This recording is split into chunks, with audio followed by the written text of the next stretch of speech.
બધી જ જગ્યાએ અમે ફરિયાદ આપી છે, પણ અમારી ફરિયાદ ક્યાંય લેવામાં આવતી નથી. પોલીસે સ્પષ્ટ કીધું છે કે અમને ઉપરથી કમલમમાંથી ભાજપનો આદેશ છે કે ભાજપ આમ આદમી પાર્ટીના કાર્યકર્તાઓને ડરાવો ધમકાવો ને એના ઉમેદવારનો ડેટા કઢાવી લો. અમે ફરિયાદ આપીએ છીએ. હવે ચોરને જ તે ન્યાયની ફરિયાદ આપવાની. બિલકુલ કોર્ટે છે, એ ચાલુ છે પ્રોસેસ, એ કરશું.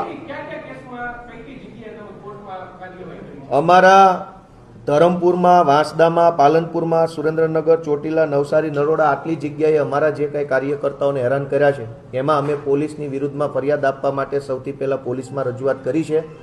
આગળના દિવસોમાં જો પોલીસ સ્ટેશનેથી વ્યાજબી જવાબ લેખિતમાં નહીં મળે તો અમે એના માટે કોર્ટમાં પણ જવાના, કેમ કે આ બધી જ ઘટના હજુ હમણાં જ બનેલી છે, ચાલુ જ છે. તમે હમણાં કીધું કે ગૃહમંત્રીએ મને ડેટા આપ્યો, બિલકુલ મેં વોટ્સએપમાં નાખ્યા છે, બધાના વોટ્સએપમાં મળી જશે. કેટલા લાયસન્સ ઇસ્યુ થયા છે? અંદાજે 8000 કરતા વધુ લાયસન્સ 2 જિલ્લામાં છે અને 500 કરતા પણ નવા લાયસન્સોની અરજીઓ થઈ છે, અને એ તો ખાલી 2 જિલ્લાનો આંકડો છે. ગુજરાતમાં તો 33 જિલ્લાઓ છે. 2માં 8000 હોય તો 4માં 8 દુ 16000 થઈ જાય, તો 16 જિલ્લામાં કેટલા થાય?